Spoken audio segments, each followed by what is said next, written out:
Muy buenas tardes para todos, ¿cómo les va? Bienvenidos a Esta Boca es Mía. Bueno, lo que nos faltaba, ¿no? Para terminar de cerrar este luto que veníamos padeciendo todos estos días por la muerte de estas chicas, estas niñas, se sumó el mismo 25 de noviembre, el Día de Lucha contra la Violencia de Género, dos muertes más, o tres debiera decir, ¿no? No cuenta como lo mismo, tal vez, pero efectivamente es una vida más que se va. Expareja que mata a su mujer a puñaladas, abusa de la hija de ella y la mata y después se quita la vida. O sea, un desastre. Hoy en día lo que se está debatiendo en todas partes, a nivel de legisladores, a nivel de periodistas, opinólogos y calle. Si a favor o en contra de la pena de muerte, de la cadena perpetua, de el registro de abusadores y pedófilos. Y estamos asistiendo a un concierto increíble de lugares comunes, ¿no? De miradas muy reduccionistas, para un lado y para el otro. Porque hay que matarlos a todos, es un lugar común, tan común como decir, cuidado, hay que atender las causas, si tenés momento de cobrar al grito, ¿verdad? O sea, de verdad que me parece que es falta de empatía extrema de un lugar y del otro. ¿Será posible transitar un camino medio por esto? Por estos temas. Hoy, muchos están diciendo que dónde quedó, ¿no? Esa concepción humanista del 900, cuando en 1907 se abole la pena de muerte, justamente fue en el gobierno de Claudio Williman. Ahora estamos recortando derechos. ¿Qué nos está pasando? Pretendiendo reinstaurar cosas que habíamos abolido en otras épocas. También cabe preguntarse, y bueno, ¿y no será momento, sin llegar al extremo de la pena de muerte, que algunos la mantienen y la defienden, ¿no? De hecho, lo hacen las encuestas públicas en la calle. Pero ¿qué hay de como planteaba Larrañaga, la cadena perpetua, que por lo menos no atenta contra la irreversibilidad de la pena, ¿no? Porque la justicia no es perfecta. A ver, ¿no será tiempo de que, bajando los cambios, nos podamos sentar a conversar y a debatir y a desafiar lo políticamente correcto? ¿No podemos conversar siquiera sobre eso? ¿De qué lado de este concierto se ubican ustedes? Antes, si me permiten, me gustaría dar la bienvenida a nuestro invitado, el abogado Bautista Duagón, especialista en casos de violencia doméstica. ¿Cómo le va? Gracias por estar aquí. Gracias por la invitación. ¿De qué lugar se encuentra usted? Bueno, yo, en primer lugar, si me tuviera que poner en un lugar como padre de niños, como ciudadano de la República, me debo poner en el lugar de la defensa de la sociedad. No tengo una posición formada, definida respecto a un tema u otro. Lo que sí estoy lo que tengo presente es que la legislación uruguaya, cada oportunidad que he tenido, lo he dicho acá, en este foro y en otros, es obsoleta, es antigua, no tutela los derechos de los menores y vamos un poco a contrasentido de cómo va la legislación a nivel mundial en los países de punta. Uruguay se fundó un poco la Constitución de la República, en la Argentina, en la francesa, en la americana. Todos esos países que le nombré tienen un registro, por ejemplo, de violadores. Argentina lo tiene recientemente. Pues nosotros seguimos pensando si eso corresponde o no corresponde. Yo creo que es bueno, es atinente, entre otros temas, porque lo que nosotros tenemos que hacer es proteger a esas vidas que todos los años perdemos. Recordemos que el año pasado murieron asesinados 22 menores de edad. Sí, no, las cifras además de abuso están aumentando, son estadísticas, son hechos factibles, comprobables. Nosotros seguimos viendo pasar todas las posibilidades de solucionar estos temas y aclaro, todos los homicidios, y esto fundamentalmente, pudieron ser previstos. Pudieron ser previstos de forma concreta y por no adoptar tanto en la legislación, después si tenemos más tiempo lo analizamos, como tampoco cumplir las etapas que había que cumplirse en su tiempo debido, hoy tenemos que lamentar muertes de menores. Y le pongo un ejemplo concreto y le devuelvo la palabra. En el caso de Brisa, la menor que murió la semana pasada, no fue un familiar. Pero resulta que esta persona tenía una denuncia por violencia doméstica.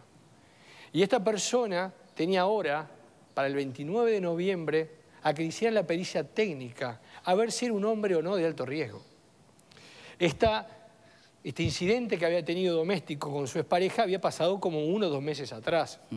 Quizás, si se le hubiera dado oportunidad a la Brisa y a su familia, de que ese asesino hubiera sido evaluado en tiempo y forma, aunque fuera otro caso por un experto, ese experto pudiera haber arrojado que ese hombre, ¿verdad?, tenía una condición tal de que debería o portar tobillera, etcétera, etcétera, etcétera. Entonces, no estamos tomando las medidas que tenemos a la mano, nos seguimos debatiendo este discurso y yo como padre temo de que, no como abogado, sino como padre, temo que esto pase como una brisa de verano. Vengan las vacaciones, se acabe este tema, pase de estar en la palestra y nos olvidemos todo y no tomemos una sola medida para mejorar. En el Parlamento hay un proyecto presentado por el Partido Nacional para la conformación de este registro de abusadores y violadores. Tal vez recién ahora que el presidente de la República se permitió decir que podría ser buena cosa, haya acuerdo político para poderlo revisar, ¿no? ¿Qué opinan ustedes? Yo celebro el enfoque del doctor Duvagón porque yo creo que pone las cosas en sus justos términos y evita ese debate que algunos pretenden instalar. Yo no lo voy a seguir el debate porque me parece que no es racional. ¿Cuál es el que no querés seguir? El tema si la pena de muerte, ese tipo de medidas drásticas que me parece que ninguna solución de estas además puede ser analizada en caliente porque estamos todos muy sensibilizados y quizás el enfoque tiene que ser otro. Y yo celebro las palabras iniciales del doctor Duvagón porque si bien hay un hilo conductor en muchos de los crímenes de este tipo, estos tan repugnantes y odiosos, como el asesinato de esta niña, el asesinato de la otra niña Rivera, el asesinato del joven Felipe Maldonado hace unos meses, si bien hay un hilo conductor que lleva a un discurso que lo conocemos y que nos ha sensibilizado a todos y que ha generado movimiento en la sociedad, ese debate y ese discurso no puede soslayar las responsabilidades en cada caso concreto. Y en este en particular, el último, el de Brisa, hay responsabilidades clarísimas que un debate sobre la pena de muerte dejaría en un segundo plano. Y lo que hay que discutir hoy, quizás el otro debate es para en otro momento, lo que hay que discutir hoy son las responsabilidades o las omisiones que llevaron a este desenlace terrible. Son varias. Una persona con profusos antecedentes por violador y por abusador. Tenía una libreta profesional de conducir taxis. Conoció a esta chica manejando su taxi, la llevó gratis, según nos enteramos hoy, o en las últimas horas, hasta la escuela. Ese fue el primer vínculo.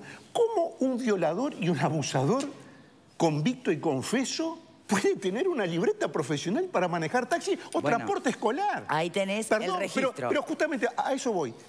Cada caso concreto tiene su particularidad. Este caso concreto no se puede dar vuelta a la página y empezar a debatir la cadena perpetua. No.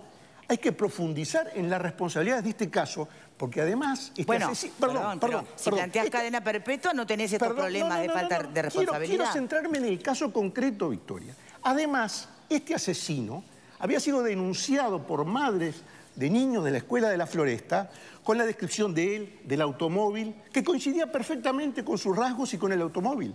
¿Qué pasó con esas denuncias? ¿Por qué no se apuraron? Es decir, hay responsabilidades concretas en cada caso. Entonces, antes de apresurarse con la pena perpetua, hay que aclarar esto. Bien, es una mirada. También, si existiera la cadena perpetua o existiera la pena de muerte, yo entiendo que es otro andanivel, ¿no? Que también... ¿por qué no debatirla si se quiere? Hay muchos argumentos a favor y en contra. No, pero con la pena de muerte para mí está descartada. Me parece que bueno, es algo que para ti sí, para mucha gente también, para otra gente no. En el mundo no ha solucionado nada la pena de muerte. Aparte, se han hecho disparates de gente que la matan y después demuestra que es inocente. Perdón, yo la pena de muerte me parece que está... Por suerte, Uruguay fue pionero en abolirla. Sí, pero viste que las encuestas de opinión pública dan la que gente quisiera que es vuelva. manipulada también. Y la gente muchas veces opina en caliente. ¿tá? O por manijas de diferentes tipos. ¿Y cuándo hay que opinar? Yo creo que en caliente estos temas son demasiado importantes como para opinar. A mí me parece muy bien... ¿Estás opinando? No estoy opinando en caliente. El tema de la pena de muerte me parece que es un tema que está en Uruguay laudado desde hace mucho tiempo y creo que no es un tema que hay que discutir. Sí hay que discutir otros temas como el registro... ¿Cadena perpetua? Como el registro, por ejemplo, me parece que no hay un solo proyecto. Son 2 proyectos presentados 2 veces por el Partido Nacional, pero como el Partido Nacional es oposición y el Frente nunca le va a dar ningún changüí a los proyectos de la oposición, lo dejó ahí acá. Bueno, pero viste que hoy el presidente seguramente ahora va a salir y esperemos que lo lleven adelante. ¿Por qué cadena perpetua no? ¿También te pones a debatir cadena perpetua? Es un tema que habría que discutirlo. Cadena perpetua, yo me animo a discutirlo sin Ahora, lo de Pascal es como que hay una epidemia de cólera, entonces le pedimos a la gente de salud pública porque los enfermos no tenían el carnet de salud al día. Me parece que es un tema muy menor. ¿Te parece a mí me menor, parece que es muy Alfredo, importante. Que un asesino y violador tenga me estás aludiendo. Te escuché, esperá tu momento. Te escuché. El tema más grave, me parece a mí, es la muerte que fue el sábado pasado, ¿tá? Porque ahí había denuncias de violencia doméstica por parte de la hermana, sabía que había violencia doméstica y nunca se había denunciado a la policía. Vecinos habían escuchado muchas veces y nunca habían hecho ninguna denuncia. Se escucharon gritos y nadie se metió y ahí murió la madre y la hija. ¿Tá? Y parafraseando a abuso Benedetti, sexual mediante, además. Claro, para Benedetti, un asesino de mujeres no se redime suicidándose, pero algo es algo. Veo que Alfredo quiere discutir conmigo y yo voy a seguirle la conversación porque ya que vino enojado conmigo... Sí, recuerde que hay más panelistas también, por favor. No, sí. Ya sé, por eso lamento que él quiera personalizar conmigo, pero obviamente yo tengo que responderle. A ver. Es muy claro, no es el carnet de salud, es la libreta de chofer que se expide contra la presentación de un certificado de antecedentes policiales. Lo que antes se llamaba certificado de buena conducta, que ahora se cambió de nombre. Muy bien. En la página de la Intendencia dice que uno de los requisitos de la libreta profesional es presentar los antecedentes policiales. Pues bien, esta persona no tenía uno, tenía 2 condenas de prisión por estos delitos. 2 tenía. Y la última había sido de marzo, había salido de la cárcel, supongo que con la causa abierta todavía, en marzo del 2016. Entonces, ¿cómo no nos vamos a preguntar por qué tenía libreta de chofer? Pero es la pregunta de cajón. Yo lamento que a Alfredo le moleste. 10 años tiene vigencia. Yo lamento que a Alfredo le moleste, pero la tengo que hacer. Porque es la responsabilidad que uno tiene en los medios de comunicación. Enfocar las cosas que a uno le parece, otros tendrán otra opinión. Entonces yo, ejerciendo mi derecho, digo, esto es una cosa gravísima. ¿Cómo un violador va a tener libreta profesional que le permite, por ejemplo, manejar un transporte escolar? ¿Alguien tiene una explicación para eso? ¿No les parece suficientemente grave como para que ese punto sea aclarado? ¿Pero esa es la pregunta o la pregunta es qué hace el violador en la calle? Perdón, y ¿Cuál es la pregunta que hay que hacerse? Y que lo responsable de darle una herramienta de trabajo que le permite estar en contacto con menores a un delincuente de este tipo... ¿Cuál es la pregunta para ti? ¿Qué hace el violador en la calle o cómo tiene la libreta? ¿Cómo funciona el sistema que permite que un tipo que todo el mundo ahora, yo no soy técnica en la materia, pero parece que ahora todos sabemos que esta persona no se podía recuperar, en 4 años cumple su pena, que es matemática? 2 más 2, ¿cuánto da? 4. ¿Estudiaste, trabajaste? Bueno, restamos, sumamos. La pericia no existe. ¿Qué es lo que se dice? Sale a la calle. Caso Goncalves, poco tiempo antes de su liberación se pidió la libertad anticipada. ¿Qué dijeron los peritos? No está habilitado para volver a la sociedad. Bueno. Cuando se cumplió el tiempo cronológico, el individuo volvió a la sociedad. Entonces yo creo que no podemos decir cadena perpetua para y generalizar. Señores, cadena perpetua sí, esta persona sigue sin recuperarse. Entonces hay un núcleo duro que para ti tendría que poderse contemplar la cadena perpetua. Se podría los contemplar irrecuperables. En cuanto a los tiempos de cada recluso. Acá lo que estamos haciendo es matemática. Y 2 más 2, en cuanto a la psiquis de las personas, en cuanto a las realidades de cada uno, no da 4. Bien, pero recién ahora nos estamos permitiendo conversar de ese tema, ¿eh? ¿Y hace cuánto que uno escucha que hay un núcleo duro que no se recupera? ¿Qué opinas? A ver, yo creo que lo que estamos haciendo nosotros ahora es un poco particularmente ingrato y difícil, porque si estuviéramos en nuestro ámbito doméstico lo haríamos abiertos y sin pesar las responsabilidades que una palabra dicha por televisión por sí mismo exige. La primera cosa que quiero decir, y creo tener la convicción de que hablo en nombre de los compañeros, es que estamos genuinamente, todos, cada uno de lugares distintos, genuinamente desconcertados. No tenemos soluciones que incluyen desde lo primero hasta lo último. Tenemos derecho como sociedad, como civilización, a estar desconcertados ante semejante magnitud del dolor. No obstante ello, como nada es nuevo en la historia, debemos aprender de acontecimientos pasados. Algunos de ellos, yo soy de los que me defino no temerle a ninguna discusión de ninguna naturaleza, incluso aquellas sobre las cuales yo tengo una posición claramente, de la cual tengo una posición clara, irreductible. No así, no obstante, digo que hay que discutir las cosas una y otra vez, incluso para salir más fortalecidos del paradigma primero. Yo estoy en contra de la pena de muerte, en principio estoy en contra de la cadena perpetua, lo vivo como logros, como derechos, como conquistas de distintas perspectivas que la humanidad tiene. Ahora, lo digo con mucha paz, no tengo miedo, resquemor, ningún tipo de prejuicio a volver a discutir. ¿Por qué no? Porque dejemos la pena de muerte de lado, porque estamos de acuerdo que podría, efectivamente, es como ir demasiado para atrás, ¿no? Es terminar siendo un poco lo mismo ante justamente la imperfección de la propia justicia, la capacidad de equivocarse, y mañana te puede tocar a vos estar en la silla de los ejecutados, en el camino de la muerte, y sos inocente. Al margen. ¿Por qué la cadena perpetua no, con la información de que hay determinado tipo de mentes criminales que revisten la incapacidad de ser rehabilitados? Está bien, con todo derecho vos lo llevas a ese terreno y yo no le saco la pata al lazo.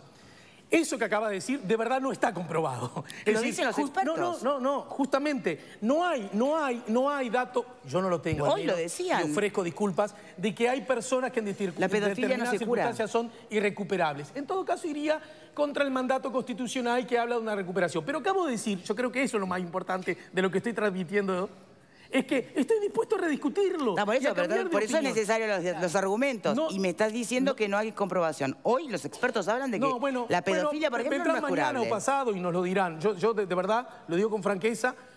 A lo mejor soy el único en esta comarca que tiene dudas al respecto. Lo que, sin embargo, quiero decir, cuidado, porque yo entiendo, ¿no? Primera cosa, aún entendiendo lo que dice mi querido García, yo entiendo lo que dice Graciano, que es previo y de sentido común. Saquemos este caso que nos duele a todos. Sí. Supongamos que haya una persona que ha ido a prisión más de una vez porque envenena comida. Si vos lo contratás de una... Obviamente esa persona no puede trabajar en un restaurante, muchachos. Es algo que entre todos tenemos, es de sentido común. ¿Le estamos quitando la posibilidad a esa persona de que se reintegre, de que asuma todos sus derechos y obligaciones en la medida que cumplió una pena? No es eso. Pero le vamos a poner ciertas limitaciones. Creo que en el caso del taxímetro para este tipo de delitos me parece que es elocuente y sobre eso creo que deberíamos discutir para cuidarnos. Pero cuidado. Ojo con asumir, por eso digo que esta es una tarea muy ingrata la nuestra, el caso de Brisa como si el asunto se acabara en sí mismo con la posibilidad de que el asesino no hubiese recuperado nunca su libertad. Aún admitiendo ese escenario, el problema de la violencia y de los vínculos violentos existe en nuestras relaciones. Y hasta que no miremos de frente a la muerte en el sentido literal, le vamos a cerrar el bizcochazo. Pero a ver, perdón, ¿no? Una cosa es discutir la violencia en la que todos estamos sumidos por los tiempos que corren, cuánto hemos intoxicado nuestros vínculos interpersonales con conocidos y con extraños. Y otras hablar de determinado tipo de crímenes. No metamos todo en la misma bolsa porque me parece que todo merece miradas diferentes. Claro. ¿Qué opina, Vagón? Perdón, Vero, porque estaba desde hoy tratando de... si te da lugar, perfecto, sí. No, simplemente que me parece que hay un error cuando hablamos de un caso u otro caso y que una muerte vale más que otra muerte. No es excluyente. Este debate no puede ser excluyente. Es, bueno, por un lado, investiguemos, registremos, evitemos que estas personas que cometieron estos crímenes los vuelvan a cometer. Pero también reconozcamos que en el resto de los crímenes que estamos hablando en estos últimos 10 días, el caso de la chiquita de Rivera, el caso de Felipe, el caso de este hombre de 30 años el fin de semana en la zona de Malvin Norte, no se hubiese evitado ni con cadena perpetua, ni con pena de muerte, ni con castración ¿No? ¿Cómo química. sabes? ¿Y cómo estamos? ¿Por qué repetimos tantas cosas sin saber de lo que estamos hablando? No tenían antecedentes, estas personas nunca pasaron por la justicia. No, perdón. Es la primera vez en la que algunos de los casos que reaccionan. mencionaste sí, pero hay uno que tenía, como no, antecedentes, ya había estado preso. Pero en los casos de asesinato... El de Brisa había estado preso. 2 veces. No, te estoy hablando de los casos que no son Brisa. Te estoy hablando de la bueno, chiquita de Rivera, que es el padre de Domingo. Pero que te estoy hablando siempre se nos va a de esta escapar por pareja. algún lado. Entonces, criminalidad cero es una utopía, no podemos pero prevención... reducir el debate. Yo estoy de acuerdo con que fallan las cuestiones. Acabo de decir que habrá algunos casos donde los técnicos, los mismos que te dicen si sos imputable o inimputable, te pueden decir, bueno, usted no está apto para volver a la sociedad, pero no se puede Sí, pero reducir. si la ley te deja salir no se en puede determinados reducir el años... debate. Registro, por supuesto que sí. Registro, sí. ¿Castración? Pero no Bautista. se puede reducir el debate a eso. Bautista. Sí. A ver, creo que tenemos que entender un poquito cuál es la problemática en la que estamos inmersos. El delito, este tipo de delitos, al igual que el de violencia doméstica, tiene un patrón distinto a los demás delitos. Claro. Más de un 90 y pico por ciento, más de un 97% de los presos en nuestro país son presos por delitos contra la propiedad, por hurto, rapiña, acopamiento. Sí, exacto. Pero en este caso, esas personas, las que les dije antes, intentan robar y ser impunes. Intentan sobrevivir hasta último momento. Pero en el caso de los delitos de abuso, de violación y sobre todo vinculadas a relaciones domésticas, que son vinculados al poder, también el violador es poder, aunque desconozca a la víctima o le ha hecho un seguimiento muy próximo. No sé, ahora tenía que sacar los números, la mitad o casi un tercio se quita la vida después de cometer el acto. Entonces, si la pena de muerte fuera la solución mágica a ese problema, bueno, la adoptaríamos. Pero la realidad es que tampoco ni siquiera la pena de muerte nos va a dar esa posibilidad. Porque las personas, como el caso que vivimos esta semana, luego se quitan la vida. En el caso de Malvin Norte se cuelga, ¿verdad? En el caso anterior también. Entonces, en definitiva, lo que está faltando acá es tomar una malla protectora, ¿verdad?, de la sociedad uruguaya, de los niños uruguayos. ¿Cadena perpetua tampoco contemplás para este tipo de crímenes? Es un debate muy interesante por lo siguiente. Si bien no todos los violadores homicidas o violadores homicidas son psicópatas, ¿verdad? Y viceversa, es de manual, si bien nadie se atreve a decirlo, como decía Alejandro, a la opinión pública, que la mayor parte de estos casos no son recuperables, son contenibles. Ahora, ¿qué hizo el mundo desarrollado para eso, que es la que a mí me interesa? Yo no quiero perderme discutiendo en discusiones bizantinas, tengo que dar soluciones a los problemas prácticos. Ellos crearon una malla de protección con distintas normativas y otros elementos. Uno, por ejemplo, es el registro. Se acabó esta charla de bizantina, a ver si son los derechos. Sí, tendrá derechos el condenado por sentencia ejecutoriada, correcta, pero también tiene la sociedad. Y le pongo un ejemplo, Bueno, estamos en la embajada... Algunos dicen que es una forma de estigmatizar. Bueno, quizás sí. Pero más vale todos eso esos que el países riesgo a la salieron- sociedad. Yo soy Yo muy los pido estigmatizados a esos tipos. Claro, si Por estigmatizar favor. significa controlar a una persona que tiene grandes chances de no ser nunca recuperable, sí. Lo que pasa es que en Uruguay, me acuerdo cuando en el periodo de Clinton en Estados Unidos, una menor que muere, que da origen a este fenómeno que son la ley de ofensores sexuales, la mata un vecino que previamente había abusado de ella. Entonces, esta discusión se dio 30 años atrás en otros países. A mí lo que me parece una lástima que perdamos tiempo en gastar las energías en esas discusiones teóricas cuando el país, el mundo desarrollado, Oceanía, Europa, América del Norte fundamentalmente y también países de nuestro hemisferio sur, ya tomaron las medidas para hacerlo. Ahora el otro día estaba en la embajada americana. Citas América del Norte. América del Norte tiene estados que tienen hasta pena de muerte todavía. Sí, está bien, pero yo, si no tengo ni siquiera un registro de violadores, no, y está aclaro, clarísimo. el caso de Brisa, no solo la persona tenía delitos por violencia sexual, también por violencia física. De ahí la necesidad de que haya un registro de violadores, pero también uno de violentos domésticos. Porque muchos de esos homicidas, previamente, que mataron a 5, como el año pasado, las chicas en Paysandú, tenía 3 antecedentes penales por otras personas. Entonces, en definitiva, se necesita empezar a tomar una malla de protección para los menores. En Estados Unidos uno compra una casa, pone el código postal y le sale en un registro todos los abusadores sexuales que hay. Para mí es muy bueno el proyecto americano, no tan bueno, el inglés no me gusta. El inglés es una base de datos interna que solamente puede acceder el Ministerio de Interior, el Poder Judicial y algunas personas. La realidad ha demostrado, y también en Inglaterra, que quien controla mejor este problema es la ciudadanía. Es la maestra de escuela, es la vecina que lo ve. Entonces, yo pongo mi código postal, me decía el otro día en la Alianza Americana un técnico que venía de Estados Unidos, yo fui a comprar mi casa y por la duda puse el código postal y me salió todo el listado de las personas que estaban, los violadores. ¿Dónde llamar si los veo? ¿A qué distancia no se pueden acercar de un CAIF, de una escuela, de una escuela de fútbol, de lo que sea? Y lo más importante, le deben comunicar al Poder Judicial si se mudan, porque un fenómeno muy claro, que estas personas violan en Montevideo y cuando salen se mudan a Artigas. Son un vecino promedio educado, un buen trabajador, una persona correcta, hasta que vuelve a cometer el delito.